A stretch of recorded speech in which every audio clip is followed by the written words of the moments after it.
Welcome to our 5-point virtual conference, which we're calling the Academic Examination of the Honorable Elijah Muhammad and His Teachings. Our principal organizers, the Reverend Demet Jenkins and Fitra Muhammad, have worked very hard to put together a multifaceted program for you all this month. The program will begin with the examination of the biography of the Honorable Elijah Muhammad, a man who was born in the late 19th century into the Jim Crow South, and a man with limited formal education, but nevertheless one who through perseverance and insight would create the Nation of Islam and build it into the formidable institution that it remains today. Now, during the course of the conference, there will be a number of subjects that are examined: economics, education, government, law, ethics, and black nationalism. And you will learn about and discuss the way in which the Nation of Islam engaged with those issues during the course of its history and the implications of its teachings for us today. At the International African American Museum, we seek to tell the stories of African American life that are unknown and underappreciated. You will learn a number of those such stories during the course of this symposium. So, I hope that you find the conference enlightening and enjoyable, and all should feel welcome. Thank you very much. Good evening, everyone. Thank you so much for being here today. We are excited that you are attending this wonderful conference. My name is Reverend Demet Jenkins, and I'm the Director of Education and Engagement for Faith-Based Communities here at the International African American Museum in Charleston, South Carolina. We are just so excited that we have partnered with Study Our Islam to put on this wonderful conference of the academic examination of the Honorable Elijah Muhammad's teachings. Thank you for your participation. Thank you for being here. If you would like to know more about the museum, please go to our website, www.iaamuseum.org. Thank you again, and we look forward to you being here. Bismillahirrahmanirrahim. With Allah's name, the merciful benefactor, the merciful redeemer. Assalamu alaikum. God's peace be upon you. My name is Fitra Muhammad, executive producer of Study Al-Islam. I want to thank the International African American Museum for partnering with Study Al-Islam to present a historical first-hand account of the leadership and legacy of the Honorable Elijah Muhammad and his wife, Sister Clara Muhammad. May they both be in paradise.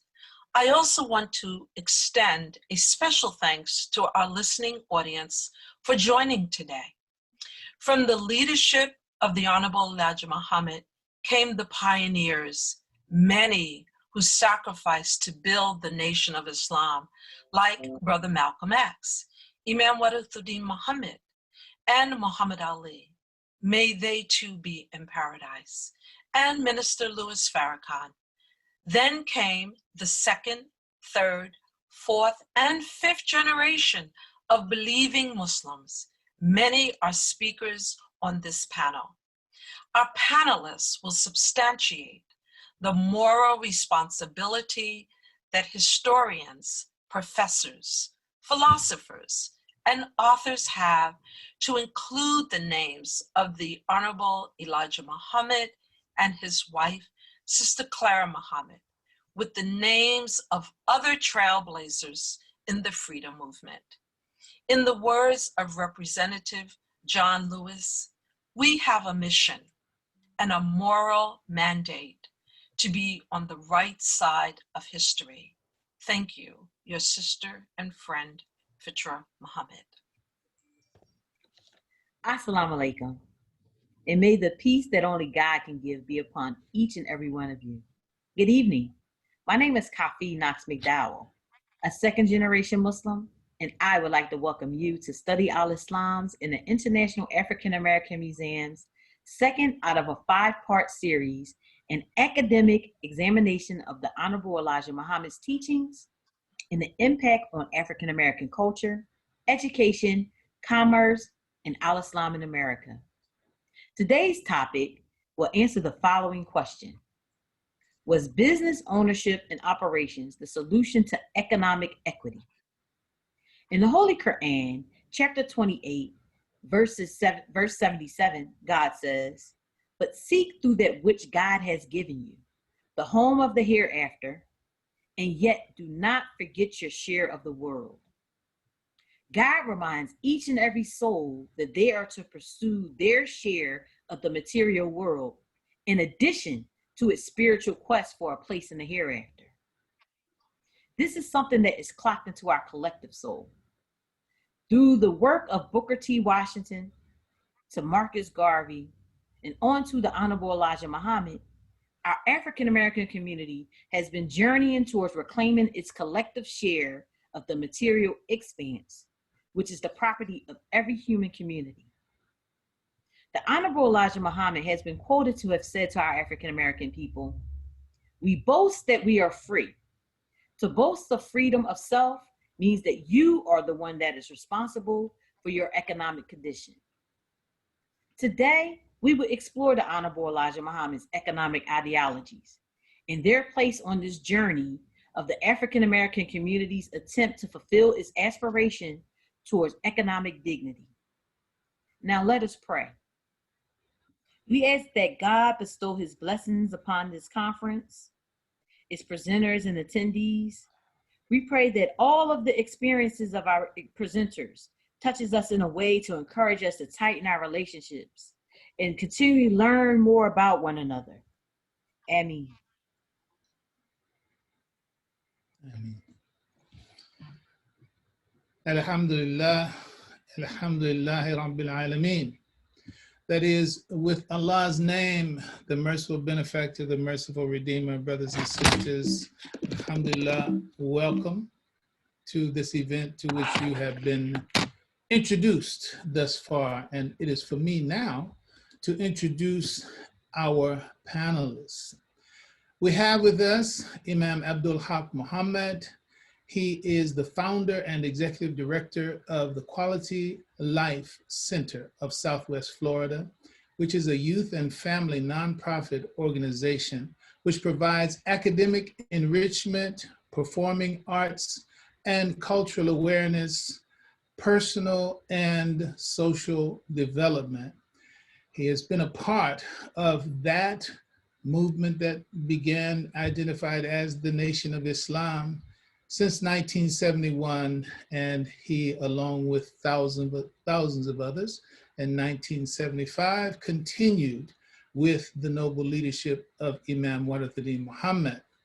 We have also Aisha Abdul-Ali, who is the leader and founder of Summit Environmental Resources.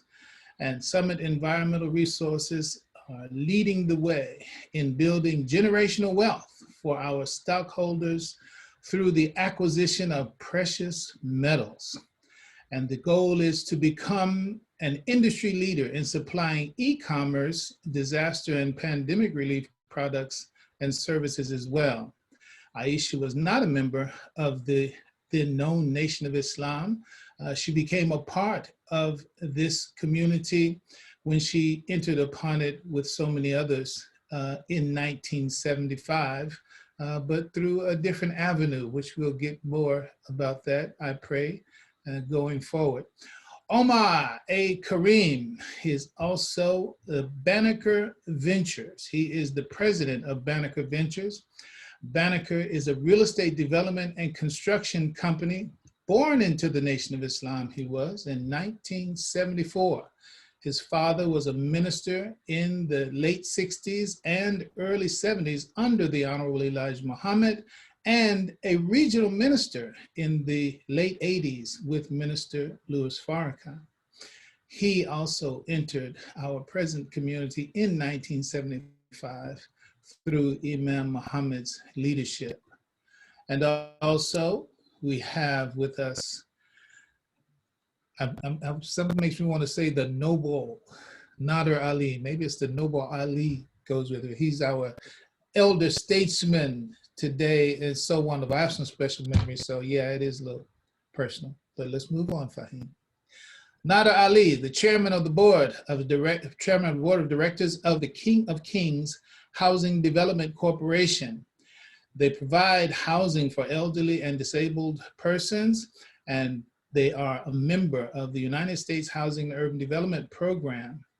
He was accepted into the Nation of Islam in March of 1966. He was appointed as the Director of Education for the Western region of the United States in 1968, and that continued until 1971, at which time, in 1972, he became the Director of International Trade and Business under the Honorable Elijah Muhammad.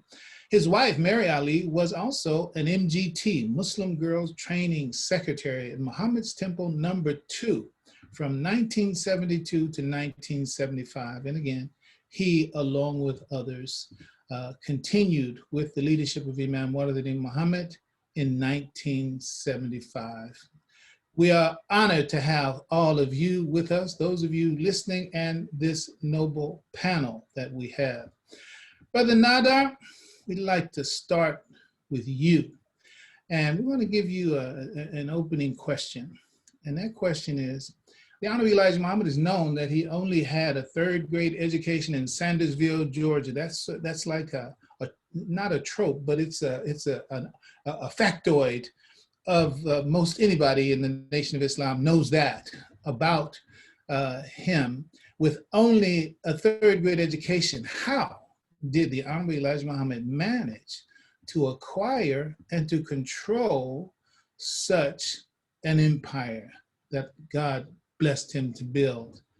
Tell us, how did he do that? Assalamu alaikum. Alaikum assalam wa rahmatullah. Thank you very much. We had a saying in the first generation of the Nation of Islam, and it goes like this: history is best qualified to reward all research. So I'm going to answer this question in a historical context. When a people find themselves under the control of an evil, satanic oppressor for hundreds of years, deprived of life, liberty, and justice, convinced that they were inferior beings, constantly told that they were dumb and ignorant, separated from their past history and culture, deprived of their language, deprived of their religion, stripped of their original names, and branded with the names of the slave master, forcing them to pass down these slave master branded names to their children, generation after generation after generation. Hang from trees, dying a painful death in full view of family and friends. Now, when this kind of barbaric and inhumane treatment occurs over a long period of time, say like 100 years, nature will produce an individual from among these people who will be blessed with the natural ability, the natural intellect, and the natural gift to lead his people out of these conditions. Like the conditions in India produced Mahatma Gandhi. Like the conditions in Africa, in South Africa, produced a Nelson Mandela. So did America with this barbaric policy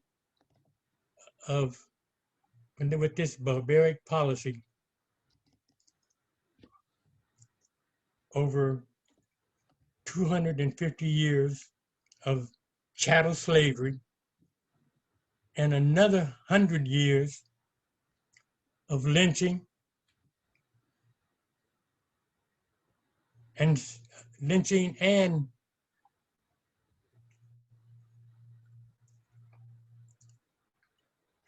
Jim Crow. Well, this period of 250 years plus another 100 years of lynching and Jim Crow, this situation produced the Honorable Elijah Muhammad.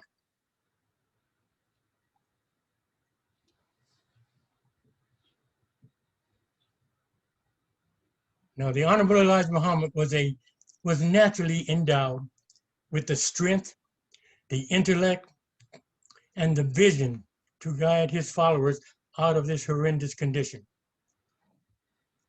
Let's think about it. Just look at rehabilitation.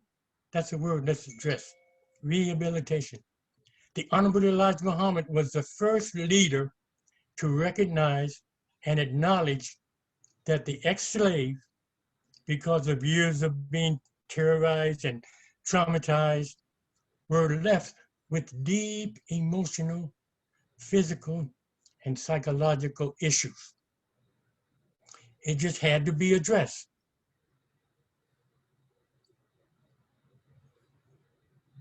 The Honorable Elijah Muhammad often said, "My people must be taught the knowledge of self. They have lost the knowledge of themselves." So what he meant was the so-called Negro had to be rehabilitated. Now, those of us who came in during the early resurrection, we used to have to write a letter. And the letter was asking the Nation of Islam to accept us into the community. And after you wrote your letter, when you were accepted, the very first thing that was done, the Honorable Elijah Muhammad took away these branded slave names. He took that away and replaced it with an X. In other words, these are not our original names. So we're going to put an X, an unknown. We don't know what our original names were. We did know that our original names were not Johnson, they weren't Jackson, they weren't Sharpton. These names didn't even exist with our ancestors where our ancestors came from. They did not exist. So that burden was taken away immediately. That's one of the first tasks that was done when we joined the Nation of Islam. Now, being born, the Honorable Elijah Muhammad was born to build and control an empire so that he could support his people while he was in the process of rehabilitating them. And he more than just took the names away, he taught us to clean ourselves up. No drinking, no smoking, no vulgar language, no rowdiness, to be civilized people. This was taught in both the FOI classes and the MGT classes. So let's look at what the Honorable Elijah Muhammad did. He established the Nation of Islam in the 1930s and began achieving the following goals. He always said from the beginning, we should teach our own. We should not leave our children to be taught by the slave master and his children. We should teach our own. So he established the University of Islam K through 12. One of the first things that he did. He began his mission by emphasizing education and business. The education was the University of Islam, and his stated goals in the business section, his stated goals for the people was, we have to supply our people with food, clothing, and shelter at a very low price so that they could receive these items of necessity at a lowered price. And this lowered price would in turn raise their standard of living. Rigor. He imported large quantities of clothing, houseware, and silverware from Japan and Korea. He purchased apartment houses and single-dwelling homes in Chicago, Illinois, New York City, and other cities around the United States. Item number 1, image number 1. He purchased a bank. He purchased large acre farmland. He purchased a dairy. Item number 2. He purchased the dairy and hundreds of beef cattle in Michigan, in Alabama, and in Georgia, where he provided jobs for hundreds of his people. Item number 4.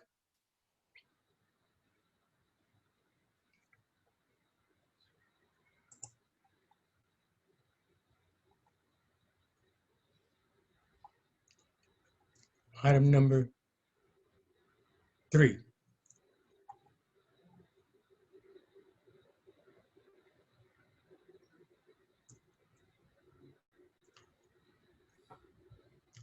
The Honorable Elijah Muhammad his discussion with me was concerning the food portion of these goals that he had set. You know, he used to call the people, his laborers who were working for him, into his living room at his home, and only himself and the laborer that he was going to instruct would be there. So I remember the day that he called me in and said, you know, we've done quite a bit with the shelter and the clothing. He said, now we're going to approach the food, which is one of the most important of these goals that I had. He said, so he made a statement. He said, brother, the Bible says that the coin is in the fish's mouth. And he looked at me and I looked at him, I know, with a big question mark on my face. He said, so I want you to explore the world and find a quality fish at the best price, and we will bring the fish in by the shiploads. The rest is history.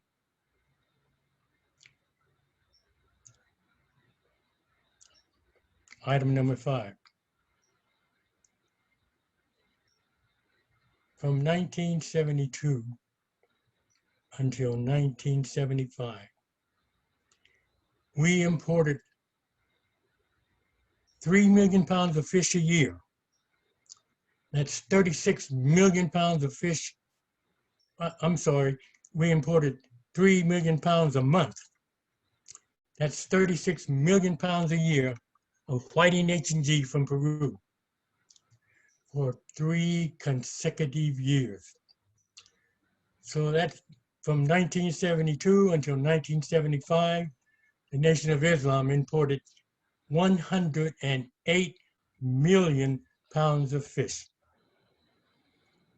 The Library of Congress, right now, just check the records, the Library of Congress said, according to the Library of Congress, the Nation of Islam imported more fish into the United States than any company in the history of America. And the record still stands today. Alhamdulillah, meaning all praise is due to God. Now, to help him achieve this international trade goals, in 1972, the Honorable Elijah Muhammad, item number 9. In 1972, the Honorable Elijah Muhammad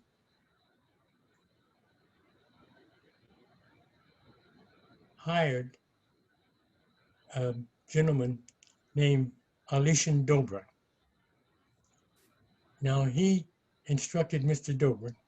He was a Turkish businessman whose company was Trans-Orient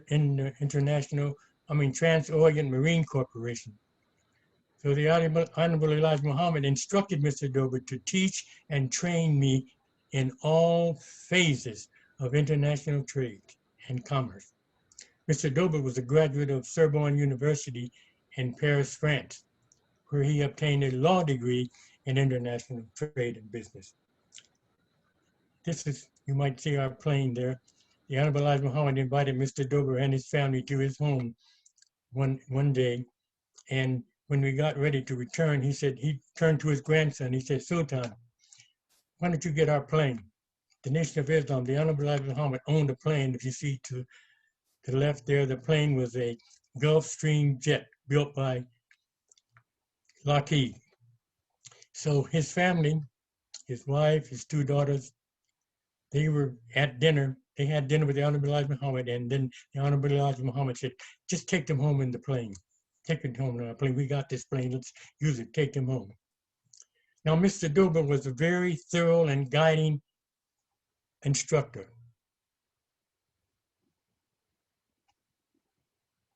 He instructed me in contract negotiation, opening letters of credit, shipping bills of lading, and the ins and outs of safely transporting frozen fish out of Peru and canned sardines out of Morocco to the shores of America.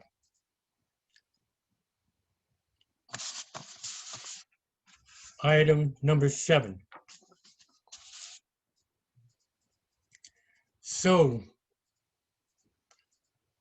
brothers and sisters, the Honorable Elijah Muhammad was born he was born and naturally gifted to perform the Herculean task of acquiring and controlling the empire that he built. Assalamu alaikum. Wa alaikum assalam wa rahmatullahi wa barakatuh. Alhamdulillah, that is so wonderful. I'm gonna step out and take some prerogative right here. The staff that is handling the video, the imagery, would you bring up the imagery of the men with the bow ties and with the trucks and those? Would you bring those back up?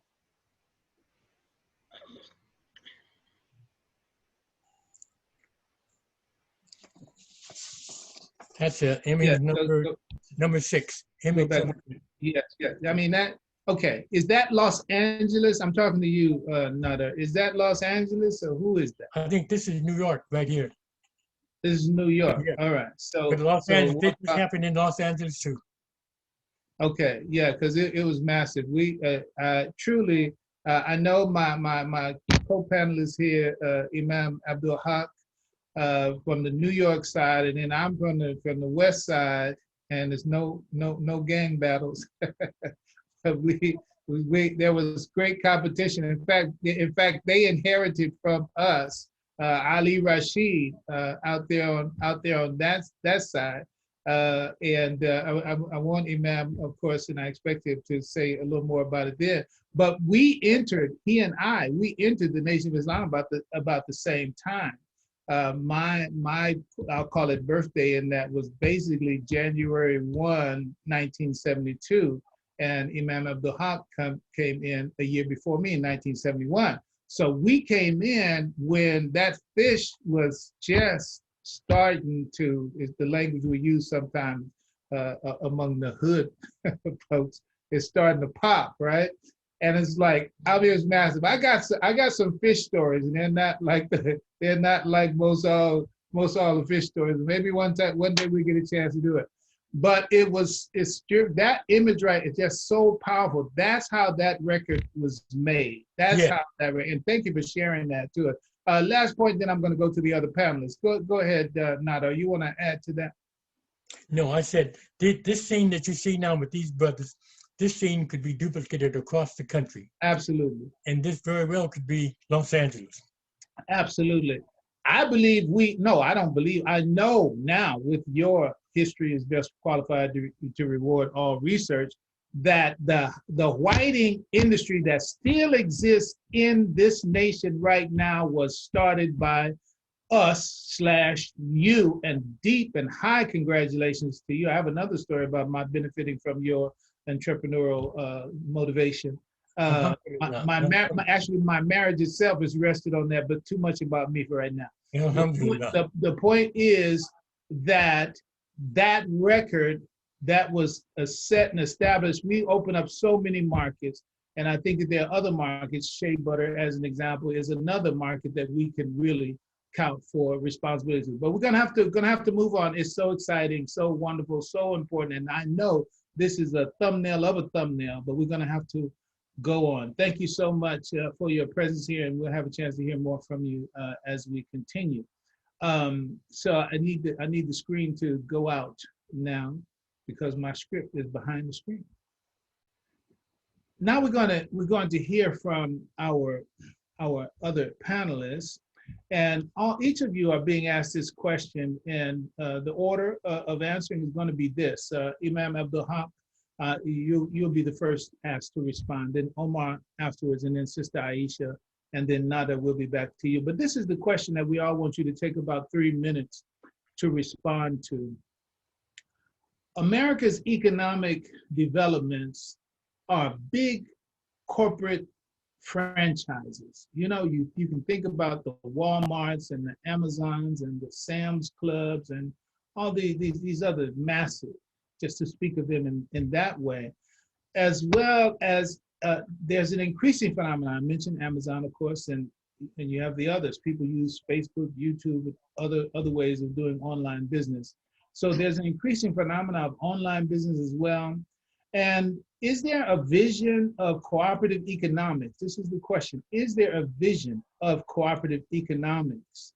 Is that still realistic for our people in the current economy as it is of the 21st century? If that question is not clear to you, then I can restate it. I'll just end with the second part of it. Is a vision for cooperative economics still realistic for us in the 21st century?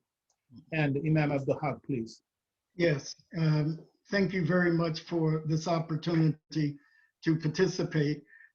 As I attempt to answer that question, I'm inspired by previous comments. I must say, with the visuals, that from the New York area, we were so successful with the fish that unfortunately a number of the fish establishments in the city that was ran from members outside of our community began to close, because what we did was to take the fish door to door and deliver it right to the people. And our success during that period of time also created some challenges with the mafia. And this is for the museum, so I gotta be real and authentic if we're interested in listening to the real history. In the New York area, the mafia controlled the docks. And as the fish would come in, Muslims, as you saw in that picture, would line up at the docks and unload the fish in suits and bow ties. And the mafia was not always pleased with our efforts in that way. So there was friction, there was conflict. And one of our fish trucks was stolen one time by the mafia, and we successfully retrieved it. And I'm not going to go into that colorful story. So when we talk about the vision of the Honorable Elijah Muhammad, it was powerful. There was nothing equal to it during that period of time. And it comes, as Nadar mentioned, out of an environment of Jim Crowism. And at the same time, during the birth of the Honorable Elijah Muhammad, coming into this deep history, there were other figures in America, Daddy Grace, Father Divine, and there was already a climate set for a very charismatic man or woman that will be able to establish a new vision for people in America who didn't have the knowledge of themselves. And so as that evolved, going back to the question, making the comparison, my initial answer will be yes, but also to understand not using the same model as we had. The same organizational model that we had in the nation would not be able to compete today. We should understand that the influence of the Honorable Elijah Muhammad and the Nation of Islam was for its time. And time has evolved. And when you do, since this is an academic analysis of the contribution of the Honorable Elijah Muhammad and the Nation of Islam, we should understand that the founder of the Nation of Islam, and of course, I would even go as far as to say the co-founder, that's Fard Muhammad and Elijah Muhammad, we should understand did something that most businesses are not successful in doing. At the very birth and genesis of the Nation of Islam, they identified a succession plan. They identified a succession plan that will be able to pass the baton for a progressive period of time. That seed was planted deeply from the very beginning. Every member of the Nation of Islam knew and understood that Waritheen Muhammad will ultimately be the successor. It's even in his language of his name, the meaning of his name, the inheritor. And so that succession plan and seed was birthed at the very beginning. And so we should understand very clearly that in answering that question, the model, in my opinion, there are many opinions, the model that existed during that time would not be able to sustain, in my opinion, this current time that we're in. Because it was a model that was outdated. It could not sustain itself. It had a time. So you're saying in the context of the current environment, there is a place for cooperative economics, but not on the same model that the Honorable Elijah Muhammad left. That was for its time. We're in a new time, so you can take the same principle, but it has to be applied in a different way, in a different context, the one that we live in right now. That's right. We need to be able to do business more sophisticatedly, speaking, that meet the challenges of today's climate in global economics. Alhamdulillah. And so we thank you so much. And there's going to be more to be said as we go in these answers. And I know I get excited. My juices get to flowing about all of this. So I hesitate to kind of cut us off at that 3-minute mark, but we have to in order to move on. But you're still with us, and that's what's going to be happening. I'd like to go now to Omar. Omar, who's given us an example, who is an example. I don't know if I even mentioned, Omar, did I mention that you were one who's been on the B&E, that is Black Enterprise 100 for, I don't feel like I said that. Let's see. No, you didn't say it. I didn't say that. No, you didn't. All right, so good. That gives me a reason to ask Omar, tell us about, oh, I missed that. Okay, so Omar, you can kick it off by telling us when you first came on to the Black Enterprise 100. You are doing major business and have been doing so for some time now. You have a major project in DC. I won't jump on that right now. You can mention if you like, but in answer to the question, but I'm giving you a little latitude because I left that key piece out. Your ideas about the current economy and the current nature of the environment and how it can support, or does it support, the aspect of collective economics, and do please let us know about Black Enterprise, your placement there in Black Enterprise, your business's placement in Black Enterprise. Well, thank you, Imam Shu'aibe, and to all the panelists and the organizers of this incredible symposium. It's nearly impossible to go after Nadar Ali. What a giant this man is. May Allah continue to protect you and bless your lineage from now until the end of days. I'm extremely grateful to be here, and cooperative economics is vital for our survival as a people. It has when we, first came onto this planet, and it remains vital in 2020. In the United States, there's about 2.5 million Black-owned businesses as of 2020. Unfortunately, of those, less than about 150,000 of these businesses are what the U.S. Census Bureau calls employer firms, and that's people who have staff. Black businesses also comprise of only mostly sole proprietorships or partnerships, which have no employee businesses, and about 4 in 10 of these Black-owned businesses operate in healthcare, social assistance, or other services such as repair, maintenance, personal, and laundry sector services.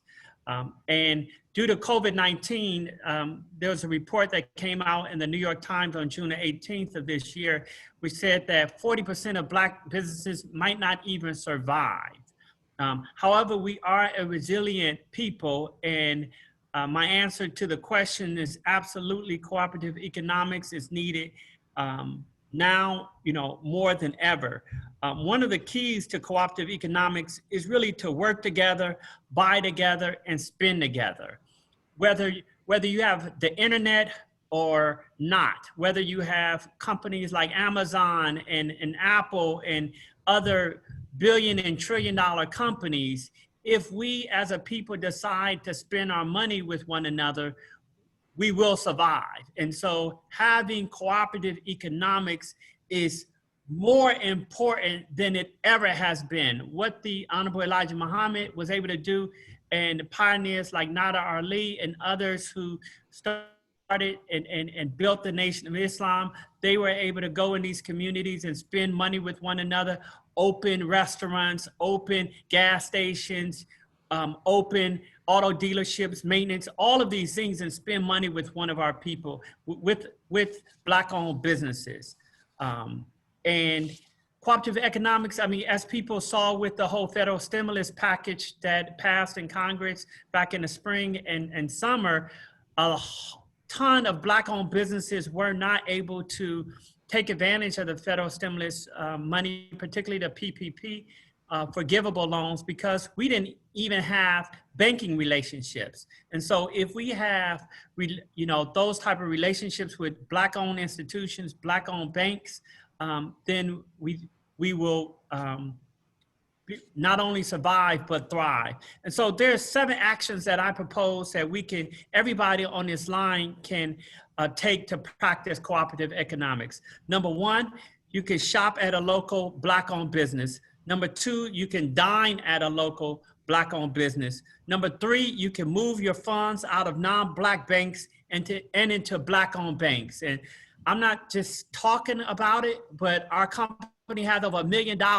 with the largest Black-owned financial institution in the United States. And our goal is to put all of our money with Black institutions by the end of this year. And not only that, but encourage all of our business partners, particularly our Black business partners, to do the same. And so we have, a significant, right now we're about 50% of our money, over $1 million. So we have about $1.5 million in cash with Black-owned institutions, the largest Black-owned bank in the United States and the largest credit union in the United States.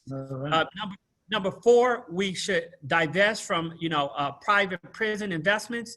There's a lot of companies that invest in those institutions, and certainly that's one of the ways we could practice cooperative economics. 5th, we should seek out Black professionals. When you're looking for a doctor, a dentist, a lawyer, an accountant, a therapist, a wedding planner, an architect, somebody to build your deck, choose to spend your time and money at a Black-owned business. 6, we should buy from Black-owned farms. We all support various different grocers and various different farmers. We should go and support Black-owned farms. And then finally, 7th, we should start a chapter of the collective or some other business group in your city in order to work together, support one another, and help your local communities through cooperative economics. Thank you. Thank you. Alhamdulillah. Very, very excellent. 7-point program that you gave us. Alhamdulillah. And the chance we get an opportunity to get back to some of that as we proceed, and to interact intergenerationally. Perfect. And Omar is a 2nd generation Muslim, part of that community, and definitely showing the wealth creation, the sustainability, and the economic progress that we hope for. You are the fruit of Islam that we look forward to. Alhamdulillah, looking forward to that. And in that, it gives a perfect segue to Sister Aisha Abdul-Ali, who, as we have said, she is Summit Environmental Resources, leading the way in building generational wealth for our stakeholders through the acquisition of precious metals. And you know I want to know about some precious metals, sister. What you got for us? Assalamu alaikum. Alaikum assalam. I want to thank Fitra Muhammad of Study Al-Islam, the Reverend Demit Jenkins of the International African History International African American History Museum for sponsoring this historical symposium. Mm-hmm. Absolutely, I agree with Omar Karim that cooperative economics can be used as a very effective business model going into the future. I would like to define cooperative economics based on the concept of Maulana Karinga. Maulana Karinga defines cooperative economics as building, strengthening, and controlling the economic resources of our community and being responsible for retaining ownership and managing those resources for growth and longevity. The whole concept of cooperative economics is exactly that. What we have to do, and I would like to say moving forward in the future, we have to establish those administrative structures that will perpetuate the growth of our businesses as a collective. The concept of collectivity, working together, coming together, building together is very important for us as African American people. Now, we have this in our genes because we are African heritage, and this is what we have always done coming from Africa. It's still being done.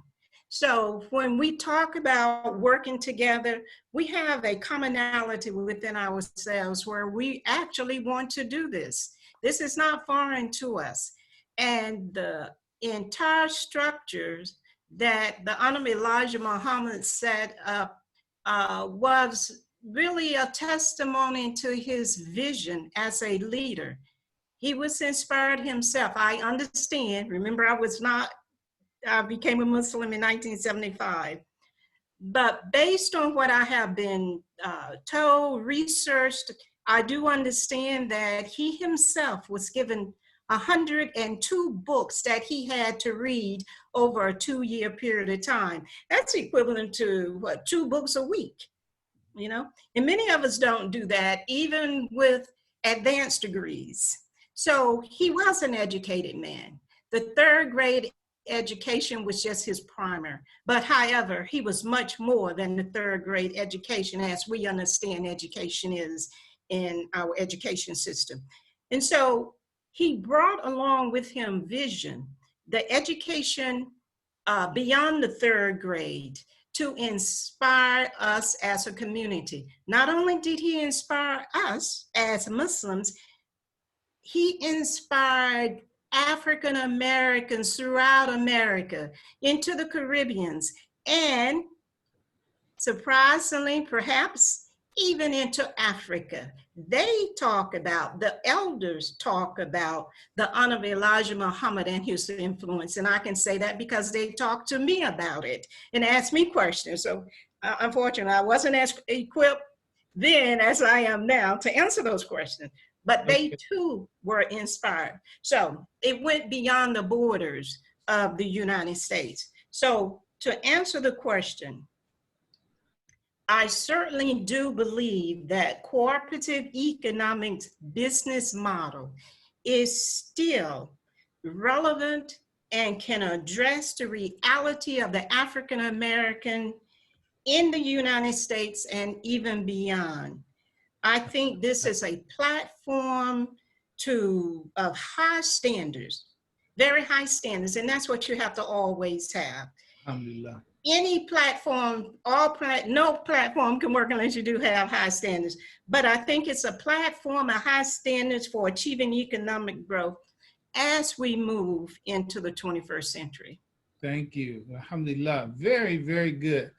All right. So then with that primer related to this, Nadar, we're going to come back to you for you to respond to that particular question. Then I'm going to open up with some questions of my own, and we'll be open for access to the audience's questions. But Nadar, your response to that, I know you've given us something already, but now maybe you can amplify some points that you would like.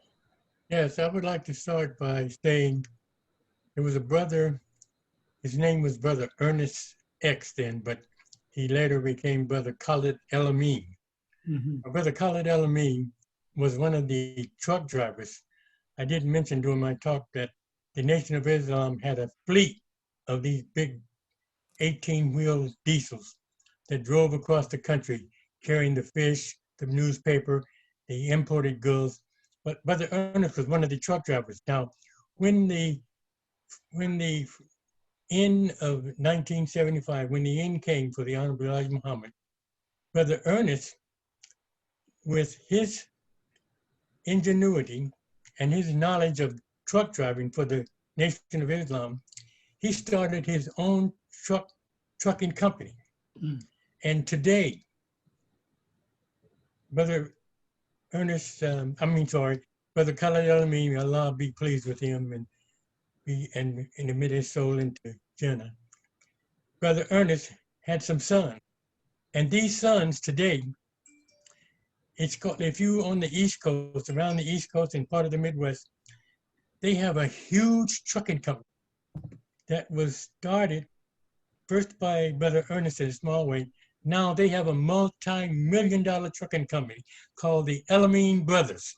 And these trucks, hundreds of trucks, they're driving all over the East Coast, and they have a tremendous warehouse there in Chicago, out in the suburbs, that contains a loading dock, and it's a warehouse.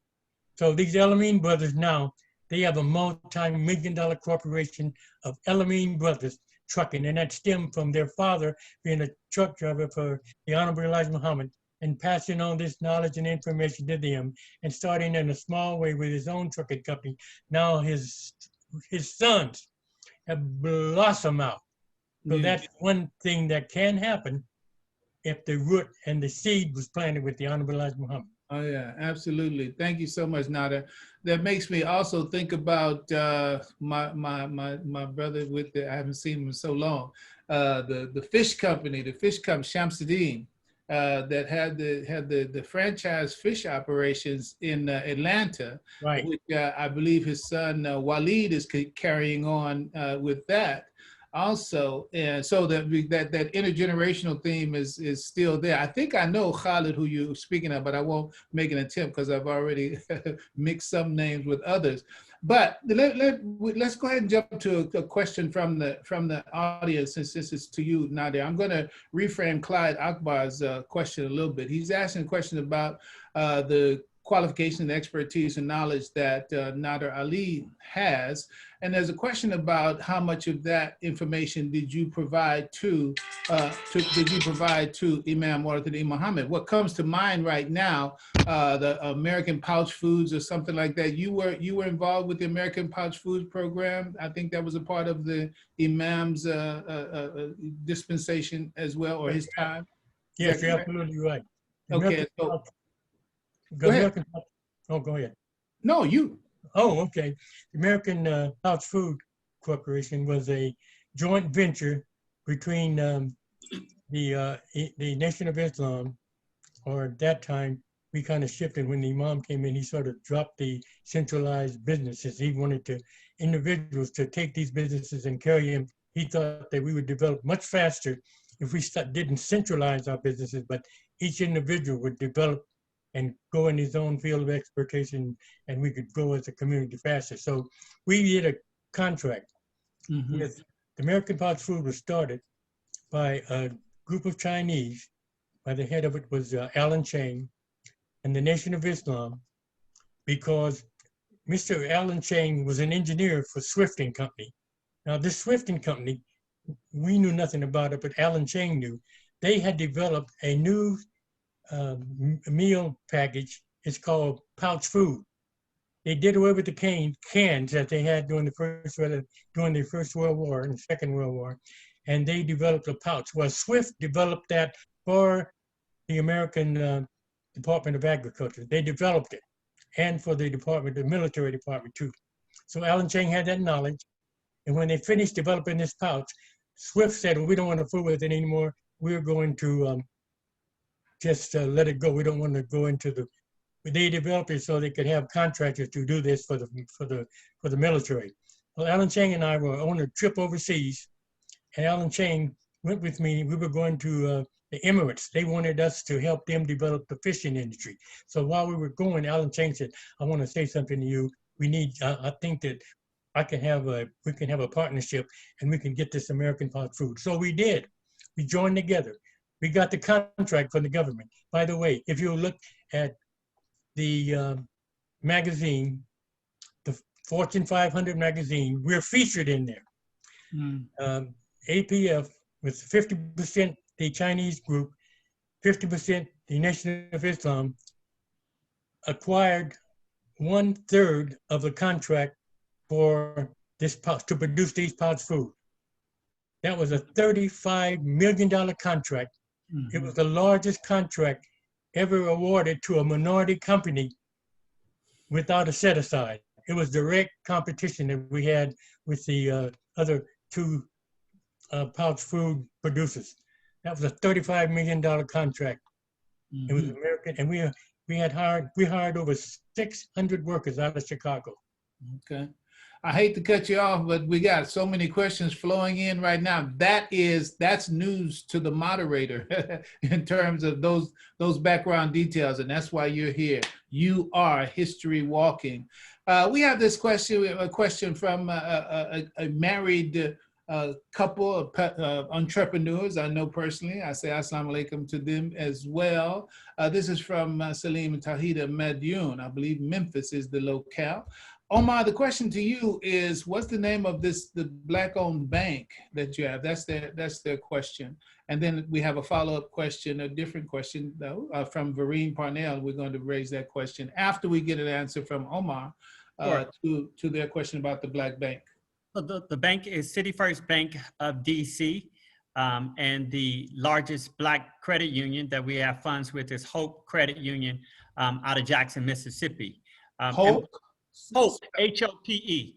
Okay, Haqq, okay. My recommendation though is wherever Memphis has a Black bank in Memphis, I would encourage people to put their money into Black banks. Look, my favorite speech of all time is, unfortunately, is Dr. King's speech the night before he got killed. And what he said in that speech in Memphis, Tennessee, where I grew up, is to take your money out of these white-owned banks and put them in the Black banks, right?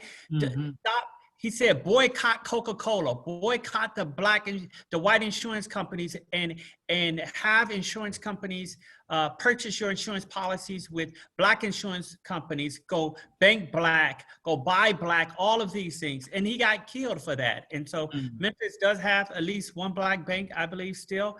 My recommendation is that we take our money out of these other places and put them with some places that support our communities. Yeah. Yes, May I mention a Black bank also? Quickly. The Mechanics and Farmers Bank here in North Carolina, throughout North Carolina and into Virginia and other places, is one of the oldest Black banking institutions in the US.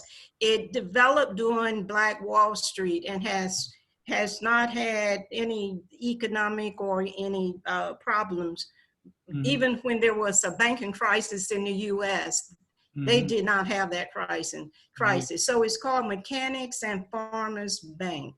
Yeah, and I want to mention a couple of things before going on, just as references to look at.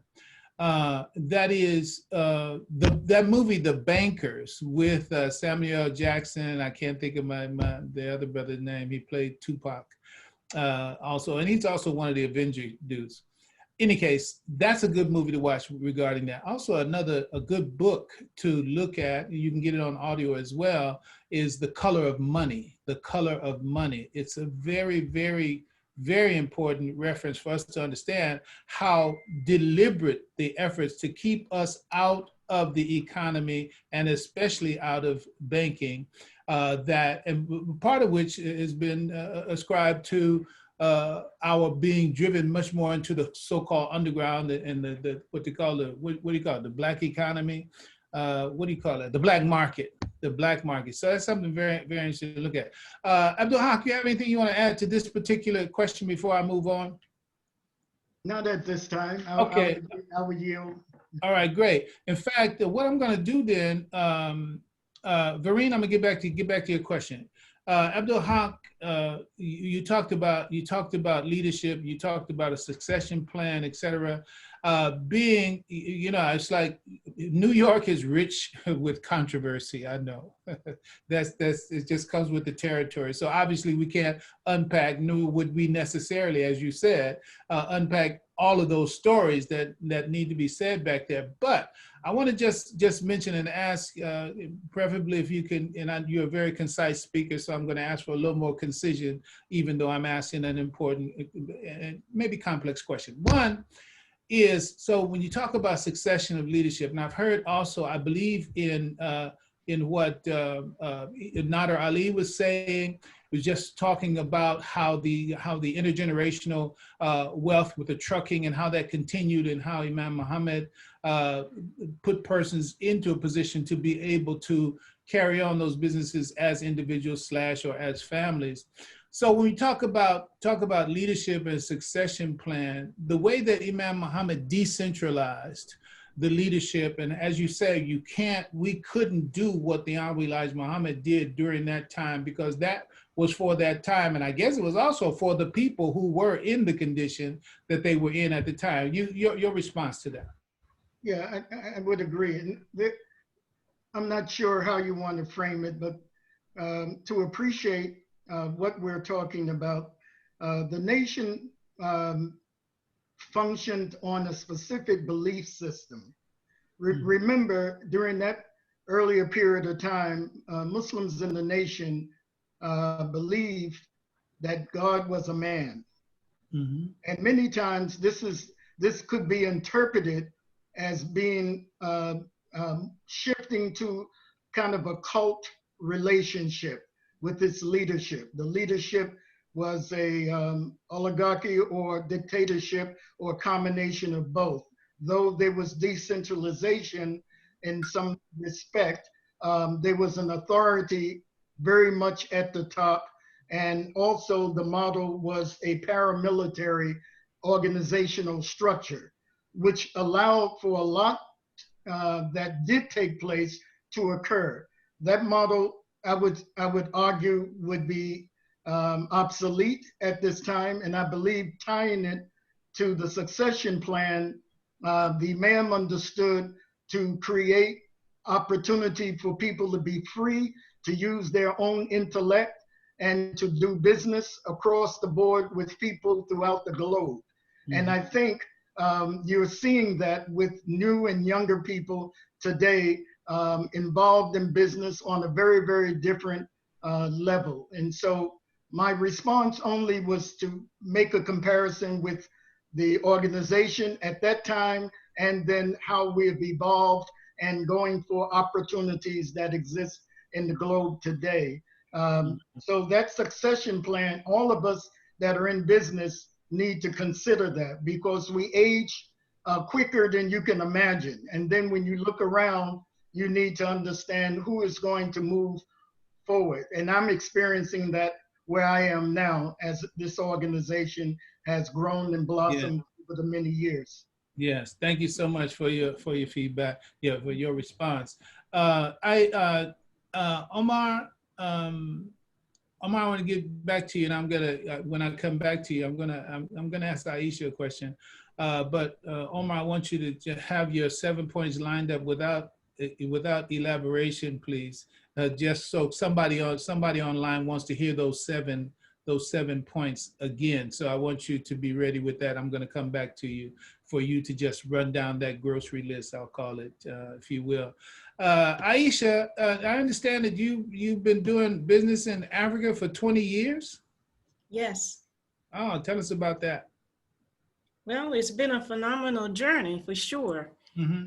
And I wanted to tell everyone, there are ways to enter into Africa that I think that we as African Americans might or might not know about. But the best way the Africans, when the African American come into Africa, they do not want the African American to come as the white man comes, but we so often do.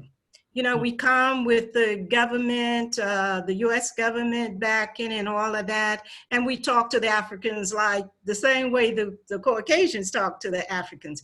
They expect us as African Americans, their brothers and their sisters, to come in differently. And that difference is to come in on the community level.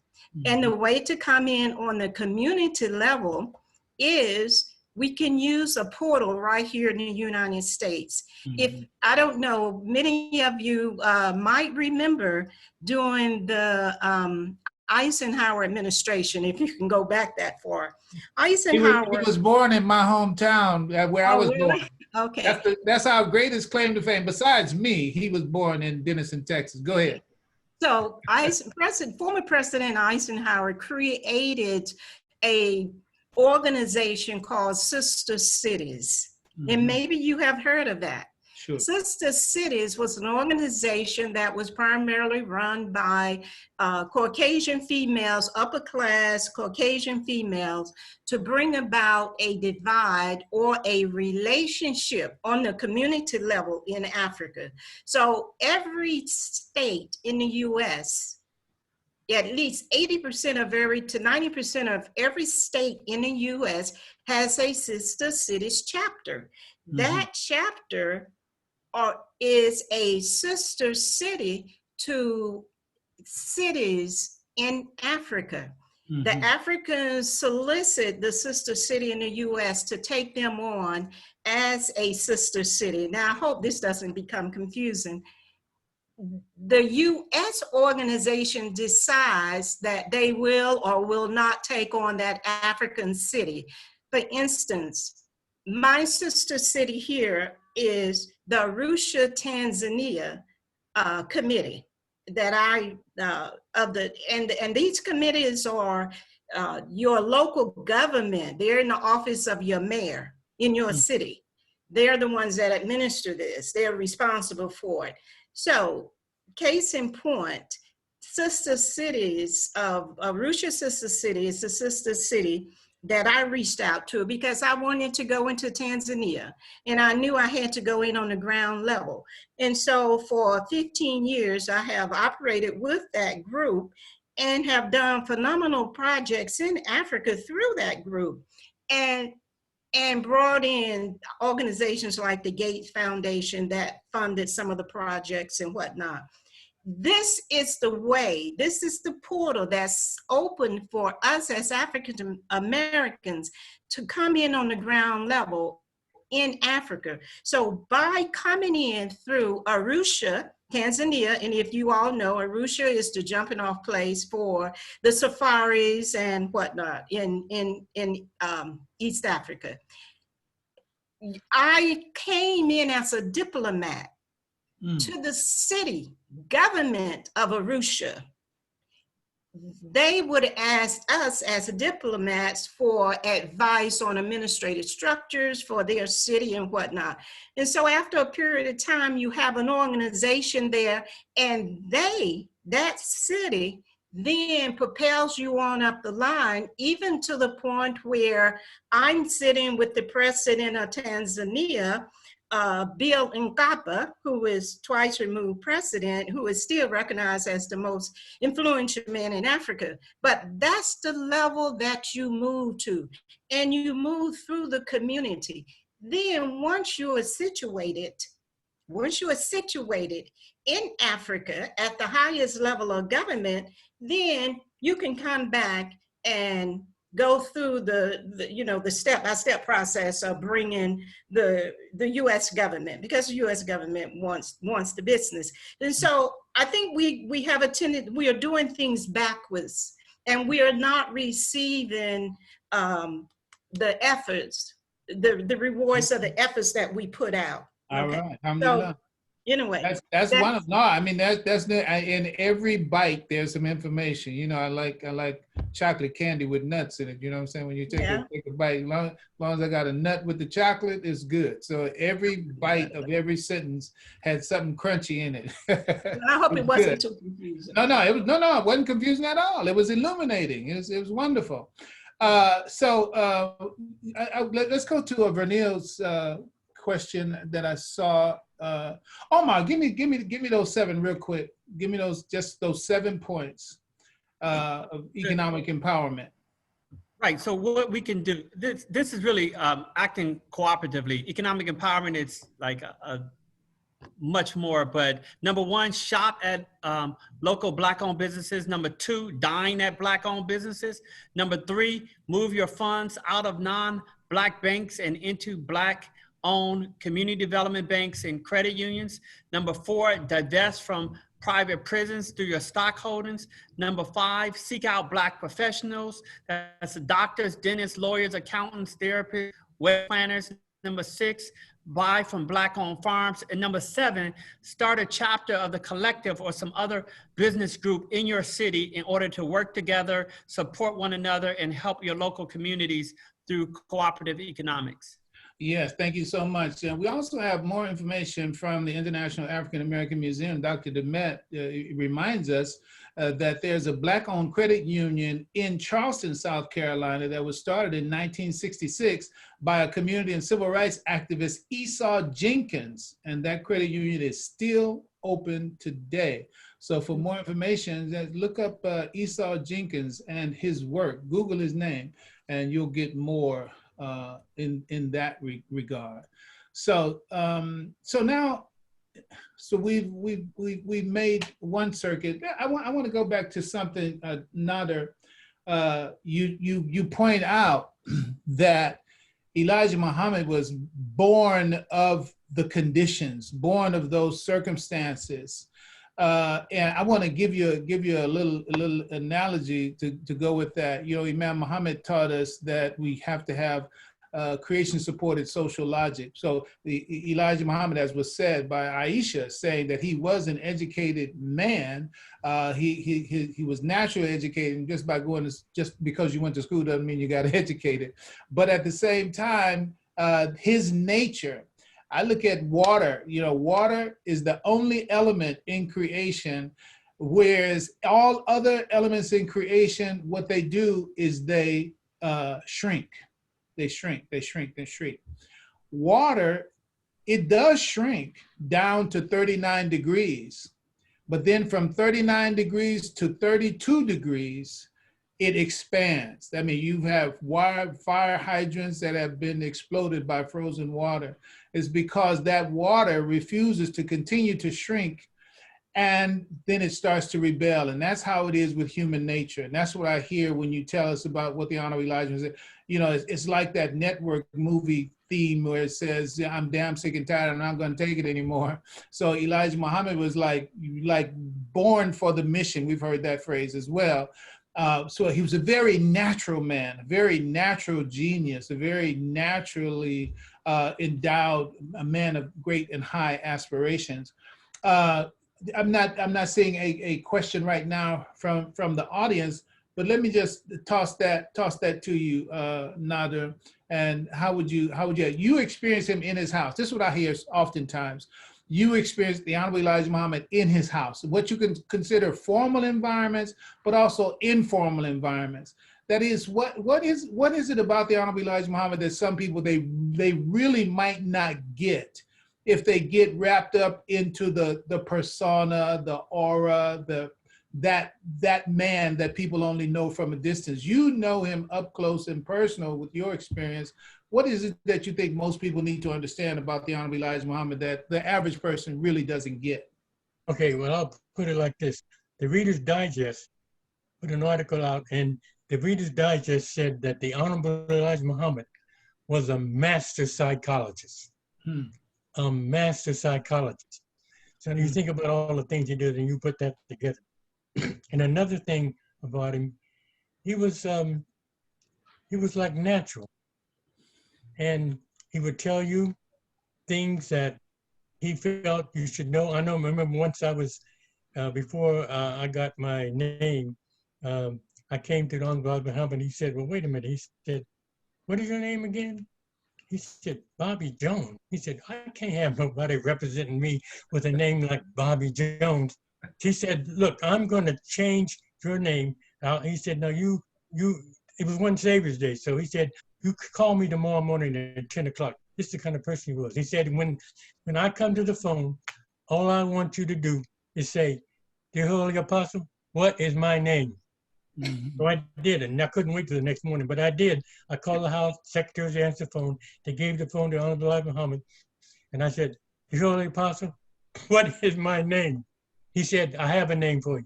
Your name is going to be Nadar Ali. And he said, Nadar means rare. It means foreseen. And he said, Ali, it means most high. And Ali is a scholarly name. So I consider you a scholar, so your name is Nadar Ali. That's the kind of way he acted, and I was elated. But this happened about 2 years after I was in the Nation of Islam. Wonderful. Thanks for sharing that with us.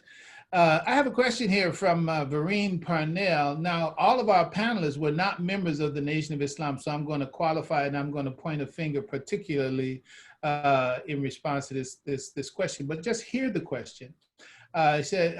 She would appreciate hearing what it was that each of our panelists personally responded to in the teachings that inspired them to take on the discipline required to enter the Nation of Islam. But I want to reiterate, everyone here was not in the Nation of Islam. Omar was born into the Nation of Islam in 74. Aisha, she came in 1975, and of course 1966 from Nadar Ali. But I want to, when we talk about discipline, we responded to the discipline. Abdul-Haq is also an expert martial artist as well. And I don't know, were you in the military side of it always, and then you moved over to the ministry side? Because I know that there were basically like two tracks. You decide, I think I'm remembering a little bit of your bio that came through the grapevine. It's like you got a military history before you came into the Nation of Islam. I'm going to leave that part out, and you tell us about your own coming into that, Abdul-Haq. Well, I got involved learning. Tilt the top of your laptop down a little bit because part of you is getting cut off. Yeah, great, perfect. That's better. Yes. I got involved when I got out of the military in 1969. I began to attend the mosque, as it was called during that time, or the temple. And after about 2 years of going back and forth, examining, before I got my X, I began to work with the FOI in martial arts in the New York area. And then once I got involved, I was a lieutenant, and then I moved to the ministry. So that's kind of my, if you're asking, that's kind of how I moved. And I think one of the things that was very attractive to me to appreciate that era was the time of the 60s. A lot was happening in this country. The civil rights efforts was on high gear, similar to what it is right now. I was a college student, and we were thinking we were progressive and wanted to do something substantial with our education. Matter of fact, the college's circuit was my first ministry assignment. And I would put on conferences with others If any of you back during that time heard of the National Black Science Students Organization, we used to put on conferences in New York and around the country. And we've included people like Dr. Galati out of the Washington, D.C. area. We would invite scientists who put the ultraviolet camera on the moon. And all of the Muslims in that area would attend those conferences. And so largely, I understood the value of the discipline. The discipline wasn't foreign to me. It blended, but the more of the attraction was to do something with your knowledge in order to elevate your people. And that attracted me, as I'm sure many other people, to do something very, very significant. And that was a part of what our intentions was when we organized the Elijahville event in 1983. And we brought in Muslim scientists and educators from all over the country to begin to develop this cooperative economic concept that we were talking about. And so that was an attempt to further the economic development vision under the leadership of Imam Waritheen Muhammad at that time. And so I was just simply attracted to serve and touch lives and improve my community. That was my biggest. Thank you so much. We're going to come back to Aisha. We have someone who's asking for a clarification on a point that you made in your issue about the sister cities. But I want to respond or ask the question. There's a question being asked about, does anyone know about contacts with Black farms? And does anyone know if there are farms on the West Coast that have African-American ownership? Anybody have direct knowledge of that? Please offer that to us. Failing that, Aisha, I want to throw the question to you. The person wants a clarification. This is Latifa Abdul-Jabbar. She wants a clarification that when you say after you've created the relationship with the African leaders, then you can bring in America, exactly what do you mean? That's the way that she received what it was that you brought. Yeah, once you have the relationships and you're stable and secure with your relationship in Africa, then that was the time to come back to the U.S. or contact the trade bureau agency in the U.S., the Department of Commerce, because and let them know what you have found as an opportunity. And more than likely, they have it in their database. And it is something that they can, and they have the resources to assist you, as you know, Exim Bank, and they will let you know you can be assisted on your exports from the U.S. The U.S. needs to export. They need to export, and they will provide assistance for that. Okay. But we're having a little bit of a problem with your background. I don't know what's happening to it. It's fading out, huh? Maybe well, let's do this. Mute for a hot second. I'm gonna tell the tech staff to try to reach you and maybe recommend some changes. I know I'm out of my lane here, but I'm the moderator. So mute yourself, and tech staff, if you can text her and give her some information that may help, that's fine. If not, then we may need to go with the no background with her as well, inshallah. The Ahmed Najiallah, he's asking this question to all the panelists. He says, how do we support the Muslim businesses in our own community? We have promotional products company and get little business from our own. Most of our business comes from the government and from corporations. How do we get more of us to do more business with us? What do we have for that? Panelists is open to everybody. Ma'am, that's a very good question. I think what it takes is active engagement by our small businesses to just engage with one another.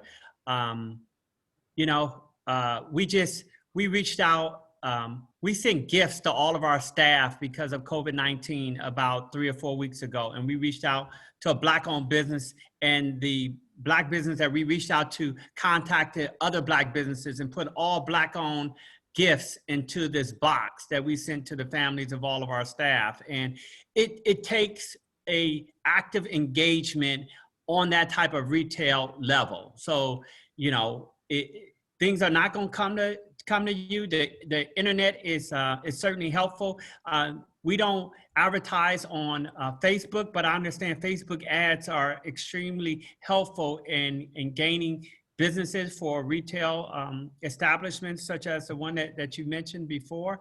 I don't know if you advertise in, you know, the Muslim Journal or with, you know, Study Al-Islam or other, you know, Black publications around the country, but, you know, I would also reach out to the list of the Black Enterprise 100 largest owned Black-owned businesses, because those organizations tend to spend, you know, have marketing dollars. Our company has marketing dollars. Other companies that are much, much larger than our company spend a lot more in marketing. And people do that every day. And that's, you know, in this day, the chair of our board mentioned a couple of months ago on a call with us, he said, during this pandemic, Black businesses should be leaning forward. We shouldn't be standing still, watching COVID-19 statistics, you know, watching NBC. Today, the market dropped 3, 4, 5%. We shouldn't be stuck on that while the world is changing around us. We have to change around, we have to change with the world today, especially since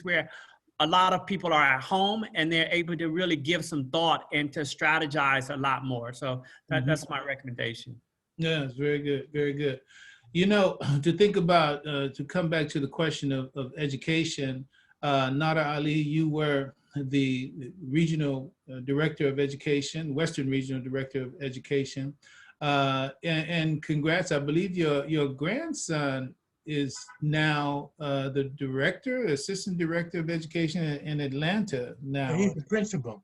He's the principal. Okay. Right. So that line of education goes on. I have to say, as a proud papa, my daughter just received her PhD this year, whatever, 2 months ago, a month or so ago. Yeah. So education is also what attracted me to the Honorable Elijah Muhammad. More particularly so, just the knowledge itself. I saw that the knowledge of the Honorable Elijah Muhammad seemed to be so undefeatable. Whoever came up against someone who knew what the Honorable Elijah Muhammad talked about, it's like you are going to leave a loser. And so that was one of the things that attracted me as well. So let's talk about this is about the Honorable Elijah Muhammad, an academic examination of the Honorable Elijah Muhammad, but how can we talk about the Honorable Elijah Muhammad without talking about Clara Muhammad? How can you? Is there an Elijah Muhammad without a Clara Muhammad? Tell me, answer that question. Yeah, very good point. And I think there probably isn't. They're true. Like when the Honorable Elijah Muhammad was in prison and on the run a few years, Sister Clara Muhammad personally stood with the children. She wouldn't allow her children to attend public schools. And I think in Detroit, when they were there, the Detroit government tried to come in and they were going to demand that the Sister Clara Muhammad send her children to public schools. And Sister Clara Muhammad said, "No, you won't do it over my dead body. You're not, my children are not coming." She stood up and they left her alone. So that's it. I want to make one point too quickly. Yeah, in Fresno, businesses together. And we have a Black farmer group, so they join the Chamber of Commerce and we can buy from them directly. Okay, now, so that question regarding the Black farming group, how do people get in touch with that? Is there a quick way that you can inform people about that?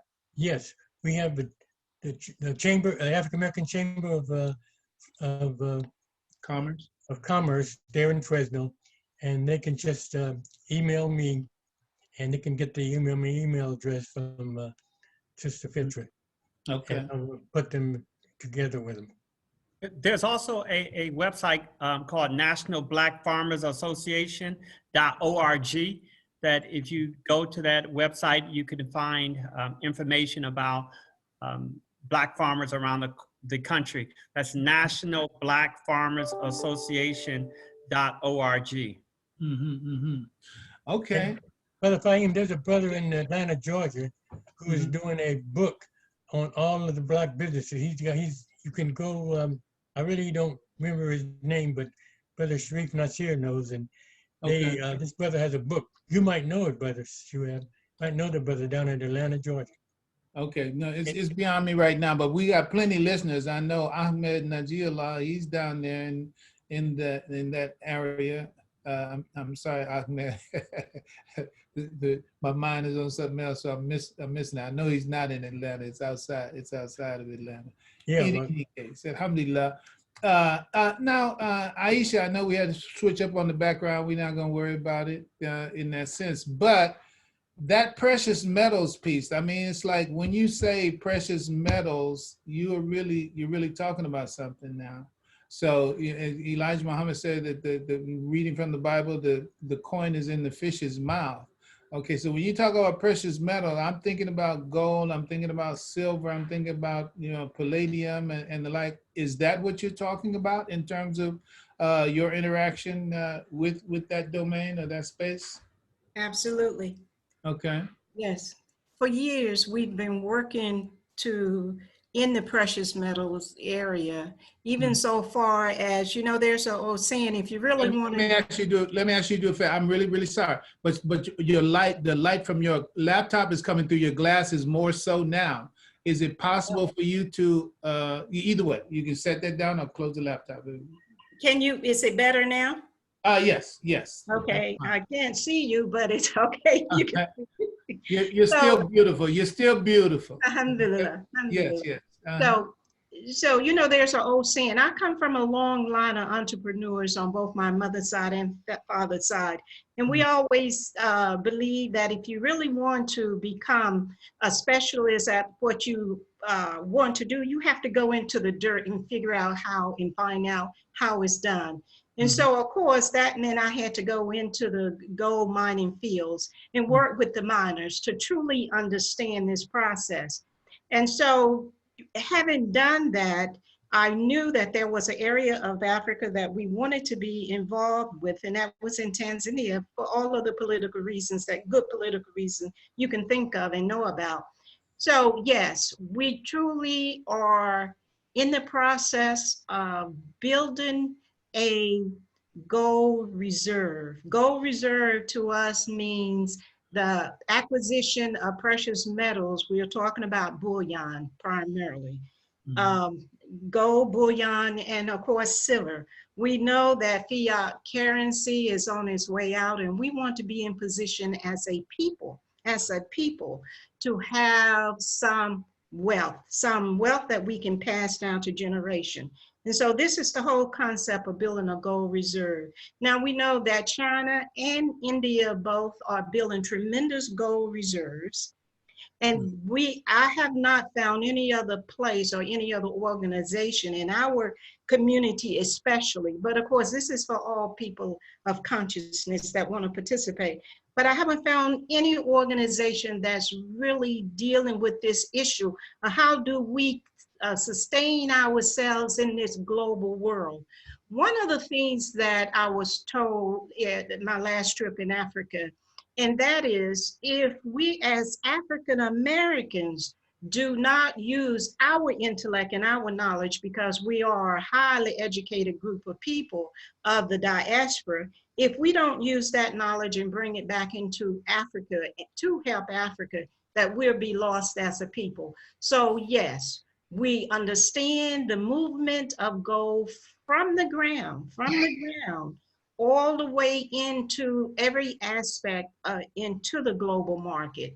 And with that knowledge, we decided that the best thing that we can do for our people is to develop this gold reserve for the future.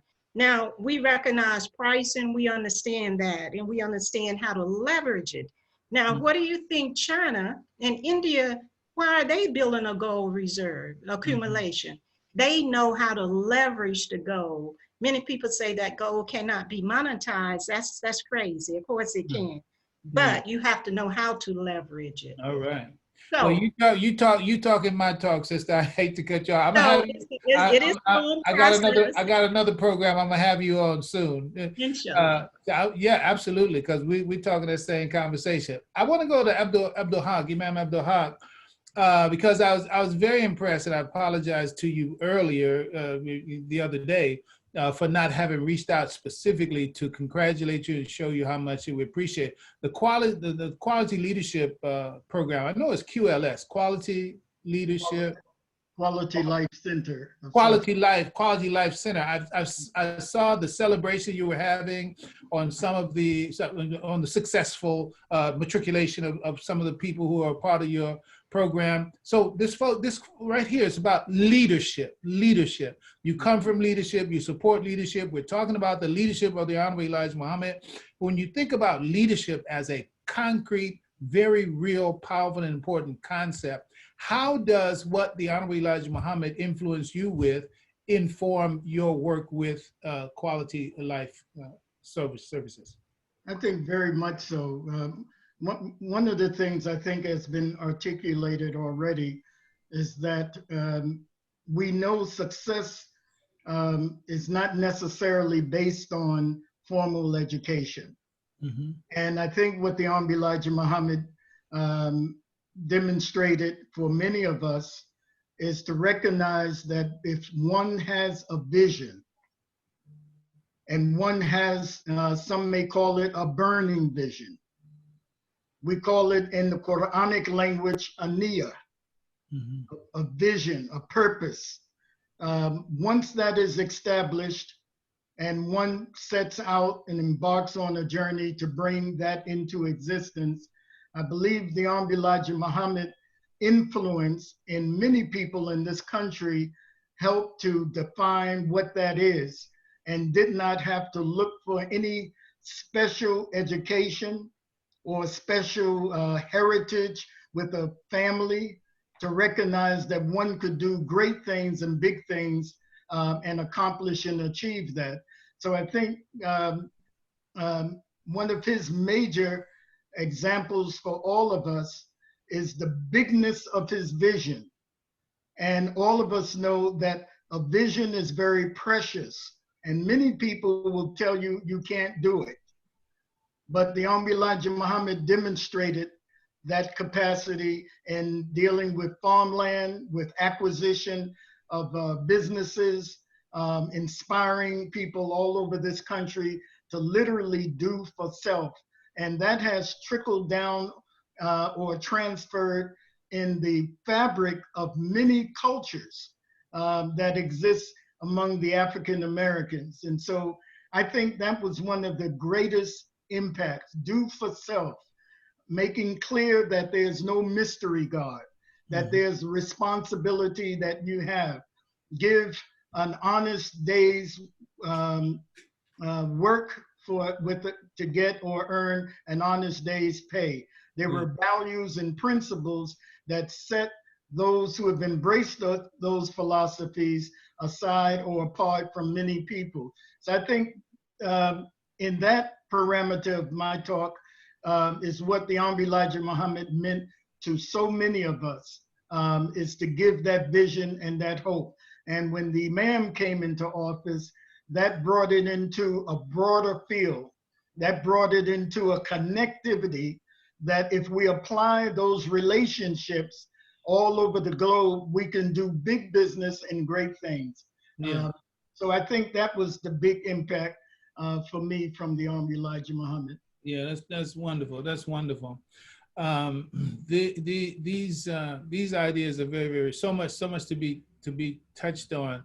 But Omar, you came back to mind as Imam Abdul-Haqq continued to talk and speaking about people talking about what you can do, what you can't do. I mean, you didn't just walk onto the pages of the Black Enterprise magazine and say, okay, I'm here. I'm the son of a member of the Nation of Islam. Put me on, right? So you definitely had some challenges. You had to surmount some serious obstacles in order to do it. I know you can't cover them all, but tell us about what was one of the turning points, and was there ever a specific maxim that your father, who was a part of the Nation of Islam and continued to teach in the Nation of Islam even after the 80s, what jewels did you draw from that background that supported you in the meeting the obstacles that you had to face in arriving at where you are today?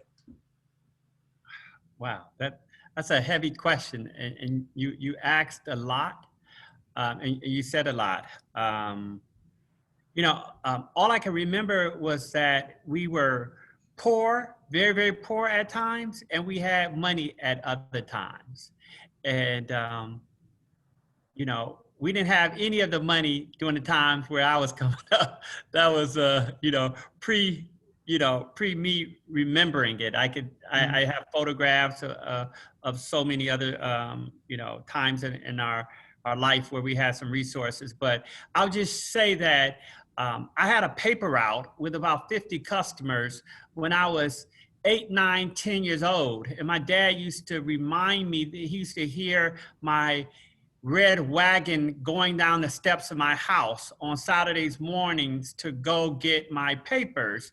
And the paper bag was heavier than I was. And I don't let my 10-year-old outside of my sight in my driveway, let alone going to other people's houses. You have to collect money. You got to go get new customers. You got to be on time. And to be a paper boy, it's a 365-day-a-year event. And there's all type of studies about paper boys in the world. I would ask people to really study that because it's a lot of success. And I think Warren Buffett was a paper boy, but go ahead. Yeah, yep, he sure was. And then I worked at my parents' restaurant when I was young. And so after school, I would do that. And when I was in high school, I worked.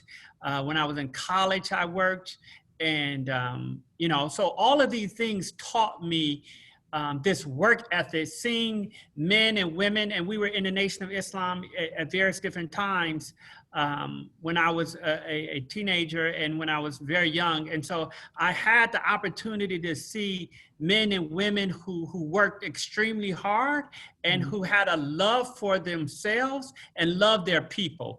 And so now as a 46-year-old, professional in the DC area, I'm able to take what I learned from those moments. And there were some difficult days in our professional. I was just texting a guy a couple of minutes ago. We were talking about it.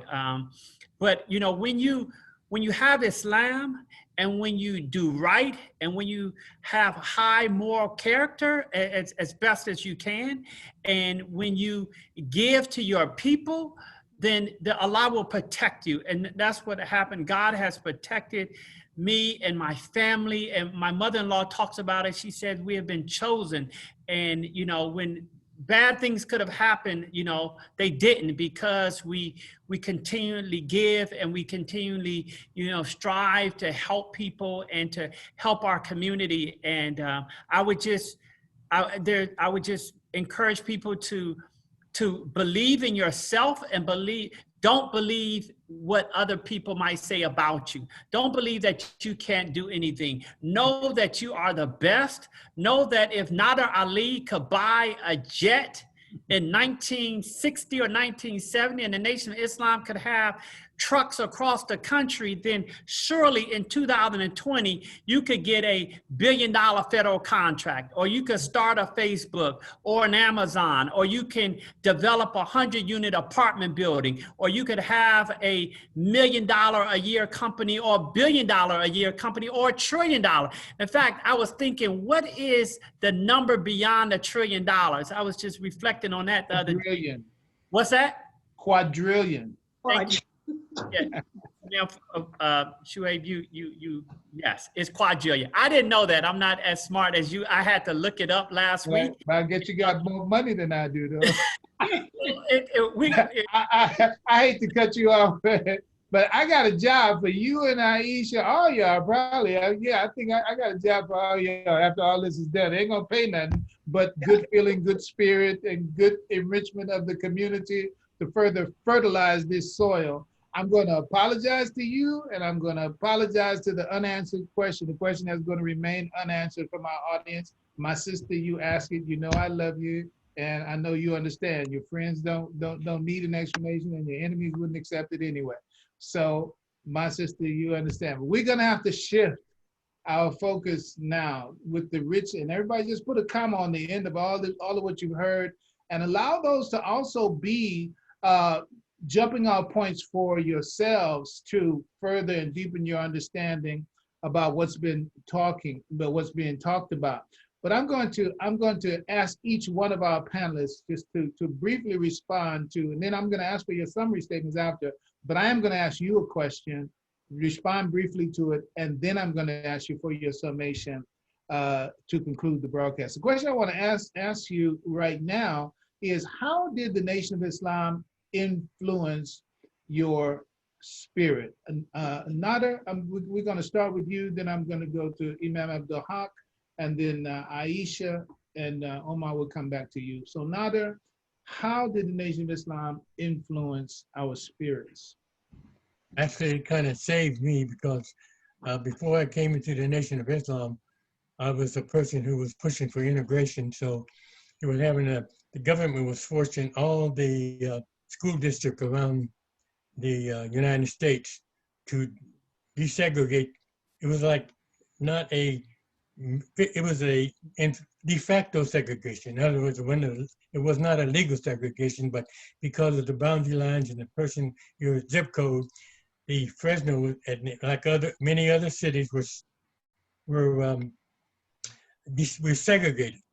So I was teaching a middle school then, and I went up to Berkeley. Berkeley's always been progressive. So I went up to Berkeley. I was a chairman of SNCC there in Fresno back in 1965. So we went to Berkeley, found out what they were doing, because they had solved their segregation problem, brought it back to Fresno, and I was going to give a presentation, and all the African-American friends of mine said, "You're going to get fired." And this was just, I'm trying to integrate now, I'm going to get fired. That's how the times changed. So I got this plan, and it was set in Fresno. And instead of me getting fired, the district, it promoted me to a high school teacher of one of the top high schools in Fresno, all white. So I was having a problem there. Students liked me, parents liked me, but the principal hated me. He wouldn't even look at my side of the room. So this bothered me, being loving white people so much. It bothered me that this white man did not like me. So it was bothering me. So one weekend I was up in San Francisco and heard a record by Malcolm X, who was one of Elijah Muhammad's disciples. Malcolm X said, "The white man is the devil." Bing! A globe went off in my mind. I went back to that school, and I was hurt no more, and it saved me from being a depressed Negro. That's right. Oh man, so rich, so rich, so rich. We got to keep moving though. You all are tempting me so much. Imam Abdul-Haq, how did the Nation of Islam influence our spirits? In multiple ways. There's a well-known quote, "There's a wide open field awaiting a wide awake man to work out in." And I think one of the, again, I don't mean to be redundant, but one of the most influential and impactful experiences with the Nation of Islam and Imam find one's vision and giving one the courage and the confidence with the faith in the Creator, Allah, and the guidance of the Quran and the example of Muhammad the Prophet, may peace be upon him, to be able to bring into existence what you see and what you believe. That's the most profound impact I feel that the nation has had in my life, and continued with the clarity of vision coming from the Imam. It's just as simple as that. Wonderful. Thank you so much. Omar, how did the Nation of Islam influence our spirit? I would say it taught me to love myself. And more than anything else, when you coupled with loving your people. And so when you love yourself and love your people, you can deal with a lot of things, particularly, unfortunately, people who don't love themselves or don't love their people. There's a lot of, people around the country in power who look like us, who don't love themselves or their people. And I'm so grateful. And my wife and I talk about it a lot, how grateful we are that we love ourselves. When you might be beat down, or you might lose a contract, or somebody may take a contract, or you might not win this, or you might not win that. You know, you can always go back in and achieve and continue to, you know, keep going, because you know, like, this is nothing. This is as Sister Fitcher says, it's only I forget what quote she says, but it's only an illusion, is what she says. Yeah. And then when you love your people, though, it makes it even funner. I know that's not more fun. You can make it a word, create a word. It's funner. It's more fun because you can put your people on. You can give your people contracts. If you have a $10 million contract, you can say, look, I'm about to award all of this work to our people. I'm about to grow the capacity of our people. I'm about to, you know, create construction companies and subcontractors and marketing companies and all of those things. So that's what really keeps me motivated. It's the Nation of Islam, I think, taught us to love ourselves. And I think that's the biggest challenge, you know, for Muslims today and non-Muslims alike. I think Black people, if we love ourselves, we'll be able to do some amazing things. Alhamdulillah. Thank you so much. Aisha, we know that you are not a part of the Nation of Islam, but you are actually living out one of its biggest ideals, as was seen on the masthead of the Muhammad Speaks newspaper that we were able to see again tonight during Nadar Ali's presentation. Those hands, those black hands on the cover reaching from America to Africa. You mentioned also about some African Americans come into Africa the same way that the quote unquote American white man comes into Africa, and that's not welcomed. I thought about George Foreman and his German shepherds when he came there to fight Muhammad Ali. That's another story. But China has been interacting with Africa a bit differently and having different types of success in Africa. For you, as you've said, that some of our let's call them ancestors, from people of the family of our ancestors, talk to you about the Honorable Elijah Muhammad, how does knowing that history and that legacy, how does that impact us? Oh, I think you're in a place where they're about to make their advance. You won't be able to talk. Well, yeah, it's not yet. Yeah, very briefly, yes. When I came into the, in 1975, I came out of a desire to find an answer to the question that my grandfather posed to me.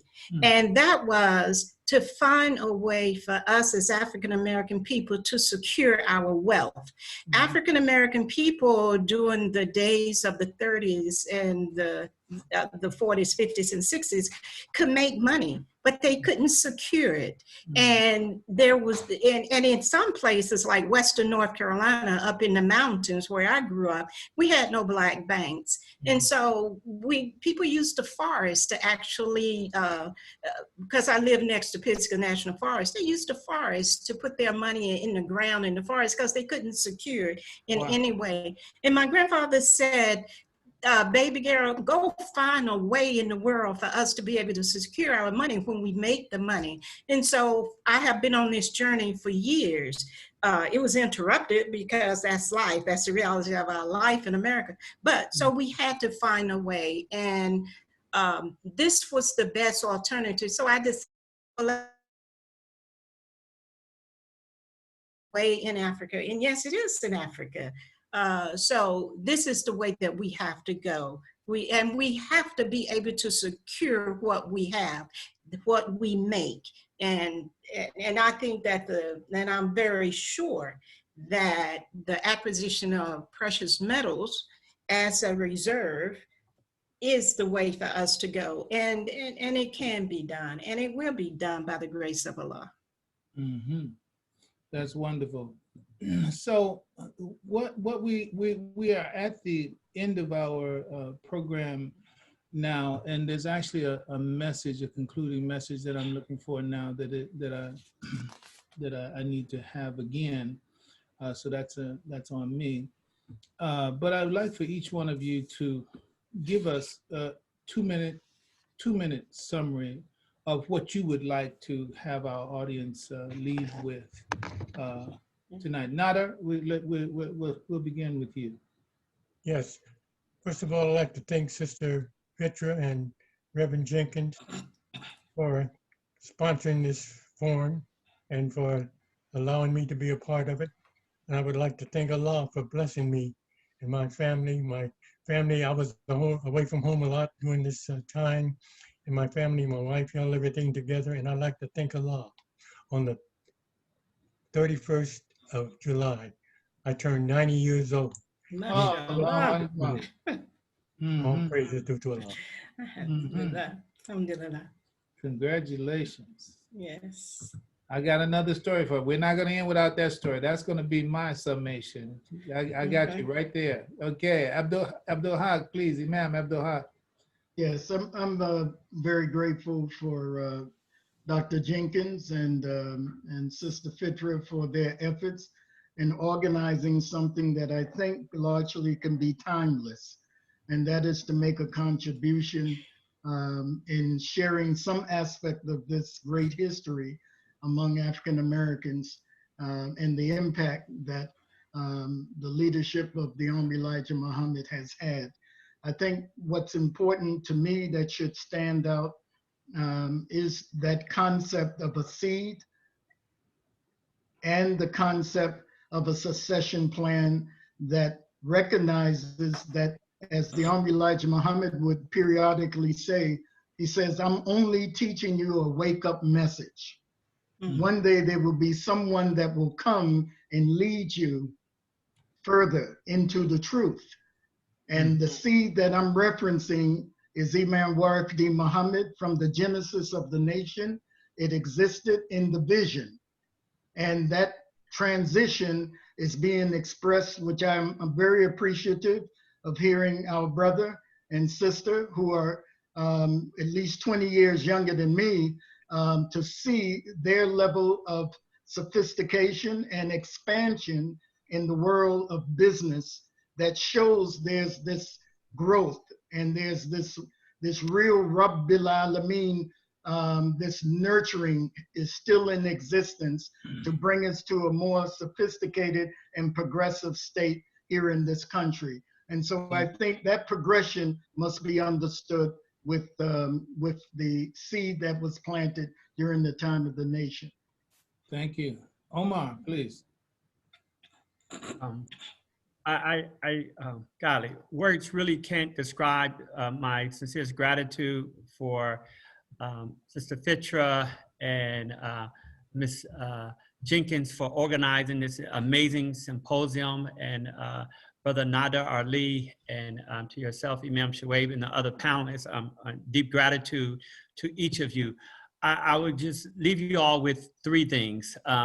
Number one, 6 of the 10 people who were promised paradise, right? 6 out of 10 were modern day billionaires. That means that they were in business. And it's very, very important for us to understand business and to be in economics. And so I would encourage our community to get more engaged in economics. There's a plethora of ways to do it. My recommendation is to try to do work with the U.S. federal government through the 8A certification or HubZone or women-owned certification programs or local government programs or state government programs.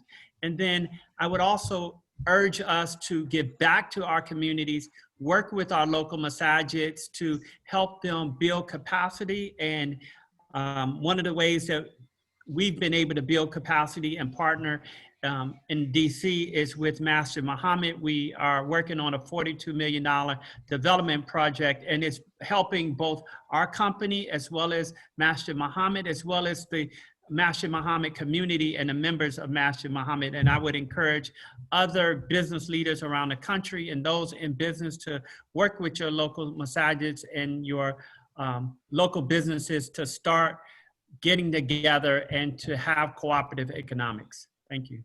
Thank you. Aisha? Yeah, I too want to once again thank our hosts. And I see that this dialogue platform that we're having tonight as a godsend. providing us a great opportunity to get to know each other and to continue this collaborative well into the future. We must start involving our young people more, especially us baby boomers. We need to bring our, with the exception of Omar, he's not a baby boomer, we need to bring our young people closer to us and give them the knowledge and the history that we have. And equally as important, we've got to reach down to these babies, get them into coding, get them into all of those areas that build leadership.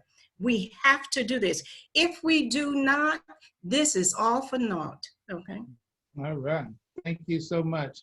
I do have a formal closing statement that I'd like to make, but I cannot leave without getting back to Mr. Nadar Ali.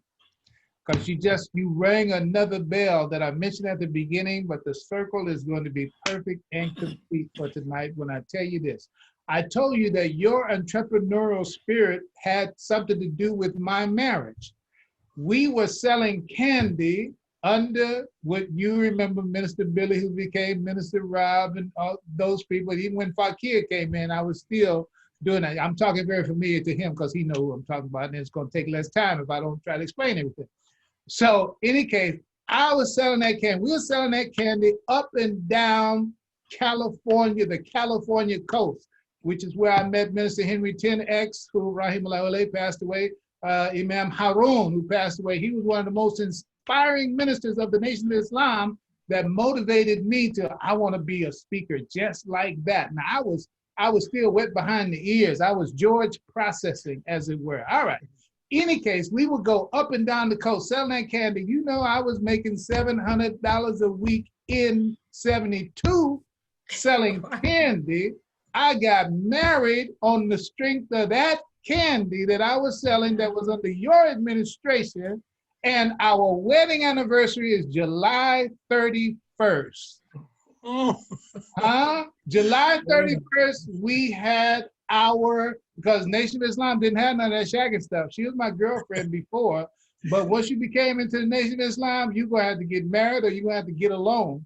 So we got not a L-O-A-N, A-L-O-N-E. Now, so the point is that your birthday is our anniversary.